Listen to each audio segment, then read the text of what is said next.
The next section of our book is Events to Remember. Tonight we will highlight 3 of them. In September of 1921, there was a bank robbery in our sleepy village. Using information from the Eagle, Quill, and the Milwaukee Journal, newsletter editor Gene Sisler wrote this article in April 2009. Retelling this story is board member Scott Bovee. He will provide an interesting update from our good friend, Dr. Jack Crowley. 5 armed men drove into the village of Eagle one peaceful fall evening in September of 1921, intent on robbing the bank. They must have thought that Eagle would be an easy target, a small town, fast asleep with little security. They parked their getaway car on Highway 67 at the Oak Ridge Cemetery, and then, just to be doubly careful, they cut the telephone wires. They didn't count on a very determined 16-year-old to foil their plans. Louise Breidenbach had been operating the telephone switchboard. The telephone company occupied the 2nd floor of the bank. She had the night shift that evening. There was a cot for her to sleep on in case of any nighttime calls. At about 12:45 a.m., she heard a noise downstairs and thought perhaps one of the statues had fallen.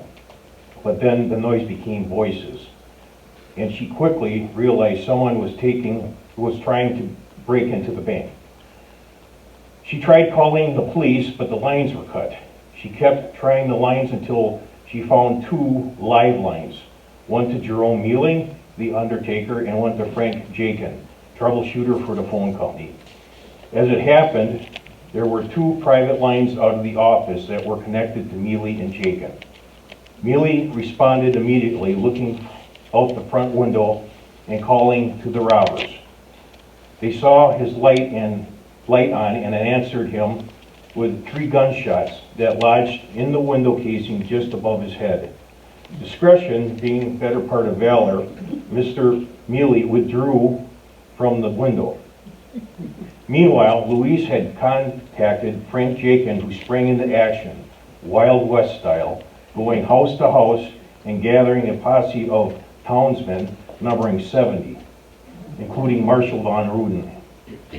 Von Ruden said he donned his clothes in 1 minute and 30 seconds. He got to the bank first and saw a tall man standing guard. The man called out to von Ruden saying, "Stay where you are." A voice inside the bank said, "Don't take any chances, shoot." Von Ruden thought that it best if he shot first, and he did. Thereafter, he heard the group inside saying, "We've got to get out of here." By the time the rest of the posse arrived, bearing weapons of their own, continuing in Wild West tradition, a volley of shots came from the bank, and return of volley came from the citizens. On a prearranged signal, the bandits came bursting out of the bank, only to be met by more gunfire. One of the bandits staggered, fell, and swearing, got up again and ran off. The others made their way to the parked car, firing back as they fled. The bandits had managed to break into just a few safety deposit boxes when they saw the crowd coming. They all escaped to their car and got away. They never did get into the bank's vault, and they were never captured. The following morning, everyone came to see if their money was still safe. Ironically, Louise, the heroine of the day, said that her parents lost all of their war bonds. There was very little else missing. Bank President Harry Leibel estimated that about $1,000 had been taken.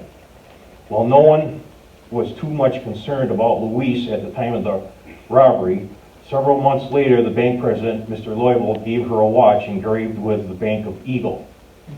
She had only been employed as a telephone operator for 6 months at the time of the robbery. She went on to work for an additional 7 years, during which time she became chief operator. EHS Newsletter, July 2009. From time to time, our readers will bring us an addendum to a story we have run. Such was the case of the recent story about Louise versus the bandits. After the article was published, we received a phone call from Jack Crawley.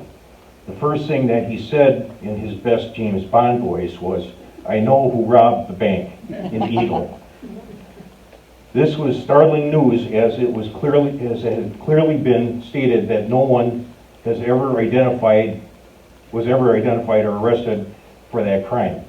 Jack proceeded to tell a story, and this is what he had said. Back in 1956, some 35 years after the robbery, my father, Earl, was in the hospital and shared a room with another patient. When the other man heard that Dad was from Eagle, he said, "I'm one of the guys who robbed the bank in Eagle." He went on to explain that he and his friends worked for the railroad back in 1921.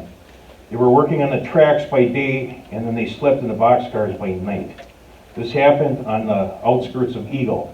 They didn't go into the village then, but later, back in Milwaukee, they devised a scheme to rob the bank because Eagle seemed like a quiet village with little law enforcement.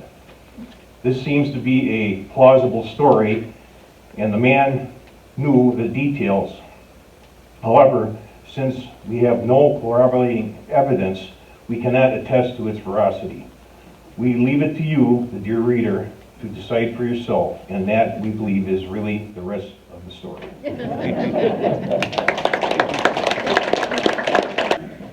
If you haven't visited our Veterans Memorial on the museum grounds, I invite you to spend a moment there in quiet reflection on the sacrifices made by Eagle residents in the armed forces. Board member Art Peavy will share a poem written by Dick Williams as he recalled his first night at camp in 1920. First night at camp, 1920.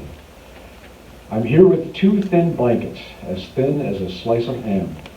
A German spy was likely the guy who made them for Uncle Sam. How did I sleep? Don't kid me. My bed tick is filled with straw, and lumps and humps and big fat bumps that pinched me till I'm raw. Me and my 2 thin blankets, as thin as the last thin dime. As thin, I guess, as a chorus girl's dress. Well, I had one hell of a time. I'd pull 'em up from the bottom, my nightie, my DVDs, a couple of yanks to cover my shanks, and then my dogs would freeze. You could use them for porous plasters, or maybe to strain the soup. My pillow, my shoes when I tried to snooze, and I'd chilblains caught in the coop. Me and my 2 thin blankets, bundled up under my chin. Yes, a German spy was likely the guy, and gosh, he made them thin. Board member Dana Houk has done research that uncovers the tragic story of Nelson Mackold, who's buried in Eagle's Oak Ridge Cemetery. The Gravestones. Nelson L. Mackold, 1869 to 1927. The unique history of this former farmhand, buried in Eagle's Oak Ridge Cemetery, was recently discovered, quite unintentionally, when my husband Roger read the Freeman newspaper column on this day in Waukesha County 95 years ago, on August 4th, 2022.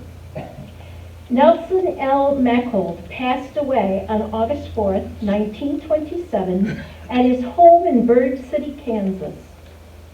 As unremarkable as that news might be, what followed in the description of his life was surprising. Nelson had lived for 30 years with 2 bullets lodged in his head, one above his right eye and the other at the base of his skull. How and why was he shot? The appalling answers are found in a series of historical newspaper articles chronicling a heinous crime which shocked Waukesha County residents at the time. According to the Waukesha Daily Freeman obituary, Nelson was one of 4 victims of an unprovoked shooting at the Prosperous Farmstead on Guthrie Road in the town of Waukesha, owned by Alexander Harris, age 41. On May 7, 1897, former hired man William Pouts, aka Pouch, from Manitowoc murdered Alexander and severely wounded his wife Emma, age 44, after enjoying their overnight hospitality and accommodations. Also permanently disfigured by several bullet wounds was 24-year-old Helen Vesbach, a hired helper who married Alexander's younger brother Charles Harris in 1899. Employee Nelson Machold, age 28, was shot while assisting his boss, Alexander, in the barn with milking chores. Afterwards, William rode away from the gruesome scene on his bicycle to nearby Hales Mill Pond, renamed Linneylock, where he committed suicide by gunshot. His body was recovered from the lake 10 days later and positively identified by his brother Edward. Authorities speculated on several motives for William, who had no prior criminal record. It appeared that he had ransacked the home and stole undisclosed amounts of cash and jewelry. He may also have been enthralled with Helen and enraged by her rejection. Another plausible explanation was his questionable sanity. Respected by his neighbors and community, Alex Harris is buried next to his wife Emma, who lived until 1908 in the New Berlin Center Cemetery, located at the intersection of highways ES and I. Helen, who lived to be 74 years of age, and Charles are laid to rest in the Sunnyside Cemetery in New Berlin. William Pouts is interred at the Prairie Home Cemetery in Waukesha. Nelson Machold's grave is next to the headstone of Edward L. Machold, presumably his brother, in the Oak Ridge Cemetery on Highway 67, south of the village of Eagle. What a tragic memory that painful day in May must have been for victims Nelson Machold and the Harris family.